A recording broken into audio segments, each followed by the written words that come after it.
How's it going, everybody? Happy Saturday. I hope everybody's having a great weekend coming out of Halloween. You know, it was a good Halloween for me. I pretty much just stayed at the house. We actually had some trick-or-treaters this year, which was great, you know, because we haven't been getting a lot lately over the past couple years. It's almost like Halloween is like dying.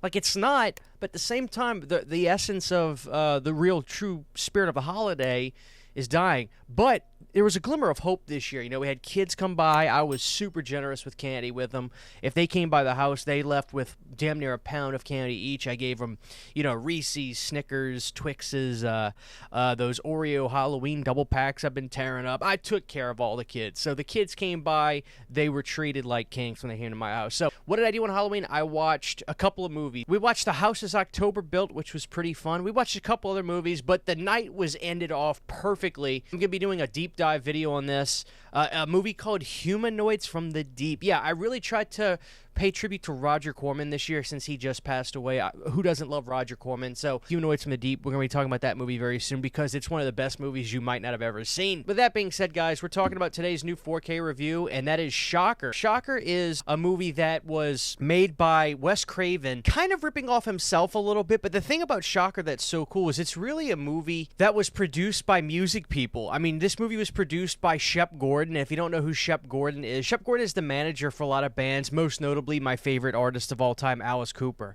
Wes was just trying to like keep the wheels going, it felt like he was making movies and doing good things, but like he wasn't having hits.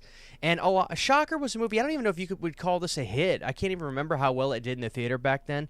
I know it was somewhat of a big deal for him, but Shocker is a movie that can be... Here's the honest truth about Shocker. Okay, first off, Horace Pinker is a cool villain. There's no doubt about that. Here's the things about Shocker that are just the blunt, honest truths. The best thing about Shocker, without any hesitation or question, is the soundtrack. The soundtrack is one of the most legendary rock and roll heavy metal soundtracks in a horror movie of all time. You've got bands like the Dudes of Wrath, which comprised of Paul Stanley, Desmond Child, Tommy Lee, who's a good drummer. You had Iggy Pop with my favorite song of the entire soundtrack, Love Transfusion, which was going to be an Alice Cooper song, but he passed on it mistakenly. Alice Cooper is also on the soundtrack. His song is not that great, unfortunately. But then you had ballads that were sung by Desmond Child in here, and there is just amazing songs. Bonfire did a cover of Sword and Stone that was originally a Kiss song. I don't know how many people know that. That's a Kiss song.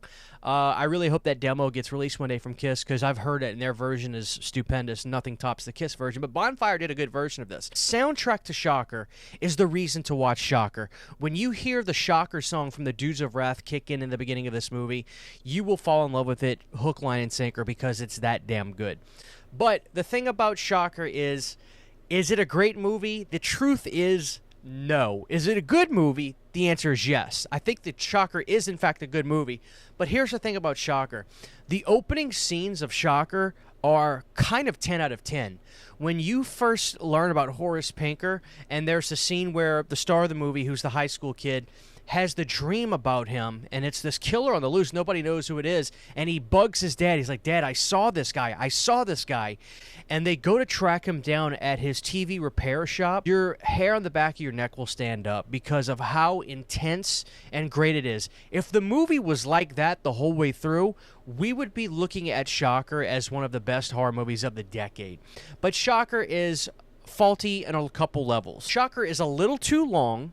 It's a long movie, and the tone just completely shifts. This becomes a very wacky, silly movie. And the funny thing is, I'm not even totally sure if that's the intention, because there's things about this movie that are hard-hitting in the midst of all this, but it comes across so hokey with Horace Pinker becoming like this character that lives through the TV waves and things like that. It's very much a Nightmare on Elm Street, I should say, inspired. It was Wes Craven kind of ripping himself off. But Shocker is a movie that has kind of stood the test of time. People have continued to, you know, praise it and show love for it because there are elements about it that are perfect. And I mean beyond perfect almost, with the soundtrack and things like that. And that's the issue with Shocker. It's a very almost lopsided movie. Some people might like the silliness of the second half of the movie, but I think that the opening sequence of them, the first 15 minutes of them going to try to find Horace Pinker, is some of the best stuff Wes Craven did, period. It's that good. So Shocker is definitely a movie you need to see, and it's definitely a movie you need to own. The question is, do you need to own it on 4K? And that's what we're going to get into right now. So, guys, when it comes to Shocker on 4K, I got to say, this is a continued upward trend with Scream Factory. I think with Scream Factory, when they were first doing the 4Ks, their stuff looked good. They had stuff that didn't look superb on 4K, but I will say we're on an upward trajectory. Their 4K stuff has been extremely competitive with the likes of other companies like Vinegar Syndrome and Arrow Video, pretty much on par, and Shocker is another level for me. This was one of the best I've seen this year for 4K scans, and it looked insanely good, but they did it right. You know, they are not skimping out on the audio anymore. I really hope that is a trend that completely goes away.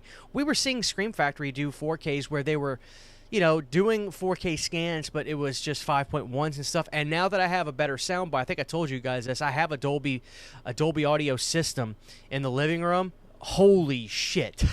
When this movie kicks up and you hear that da-na-na-na-na-na-na, oh my god. The song sounds insane in 7.1, the Dolby audio. The mix on this destroys. The audio on this obliterates the Scream Factory Blu-ray, which I did pop on again. I always reference the 4K scans to the previous Blu-ray releases, which Shocker came out damn near 10 years ago now. I think Shocker came out in 2016, so it's 8 years old, that Blu-ray. Leaps and bounds better audio-wise, and picture quality-wise, stupendous. Stupendous. But here's the thing. You know, lately I've been praising a lot of Scream Factory 4Ks, and the reality is, I should be. This should not be more of a question of you thinking, well, is Christian just saying he likes Scream Factory stuff because this or that? No. If I don't like it, I'm going to tell you guys. I have no desire to make you buy this. I bought it because this is what I do. I review this stuff. I bought this. I'm reviewing it. I'm telling you, this looks sensational. This is a clear 9.5 out of 10 4K. Looked absolutely fantastic. Much better than the Blu-ray. But the audio is the huge, vast improvement. There's this crispness on this one with the music that is not available on that Blu-ray. The Blu-ray doesn't sound bad, but the audio on this, if you're a sound person, this is where your money's at. We'll look at the special features real quick, and then I'm going to give you my final thoughts on this release and tell you if you should go after this or not. All right, guys, so if you look on the back, they did a good thing here. They actually are going above and beyond to make sure that they are treating their repeat customers better. You'll see the new restoration from the original camera negative, new interview with composer William Goldstein, new interview with actor Peter Berg, and new interview with production designer Cynthia Charette. And if you look behind this, guys, or under it, you'll see a ton of features before where they did a great job on the Blu-ray. I mean, they had a lot of features that were done for the Blu-ray. So I appreciate the fact that they actually are not just shoving this out with new scans and saying, hey, just get this again. No. They are going out of their way to make the repeat customers feel valued, and that I will always give praise for. You know, that doesn't mean I'm going to buy it every time. There's stuff I passed on last month and the months before, but when it's titles that I really want to have an interest in talking about and especially reviewing for you guys, they made me happy to get Shocker. Now, the question is, do I think this is something you should buy right this second? The answer is no. I think you should wait for a sale because this is a great release. Don't get me wrong. You can't go wrong if you get this at a good price. But the interviews are just that. They're little interviews. They're not bad. They're not bad. But the greatest features that were done for this were, in fact, done on the Blu-ray. So while the audio is a huge improvement, the picture quality is also a great improvement on this. For a lot of you guys, I anticipate you'll watch Shocker maybe once a year. So this would be something I would say go after once it's got a really good appetizing price, so to speak, for you guys. If it's something that looks good and it's like really a great price, then I would go right for it. Shocker is a movie I watch once, maybe twice a year, and I really wanted to review this one. So it's a good release, guys. They are going out of their way to make sure the repeat customers feel valued, which is great. The audio is a super improvement. Picture quality is great, but wait for a good price because I don't anticipate this is a movie a lot of you guys will want to watch frequently. So that being said, guys, Shocker, check this movie out if you haven't seen it. If you don't own this at all, definitely grab this because It's a Wes Craven film at the end of the day, and there's a lot to like about it. But for now, this is your old pal CHH. Tell me your thoughts on Wes Craven's Shocker, a very, very interesting way for Wes Craven to end the decade, and a very hair metal way for him to end the decade. For now, this is your old pal CHH. Take care. God bless you guys, and I'll see y'all next time. Huge, giant thank you to all of my Patreon supporters. Without you guys, this would not be possible. To get behind-the-scenes photos, videos, music, private live streams, and much more, you can subscribe to my Patreon for as little as $1 a month. Thank you to my patrons.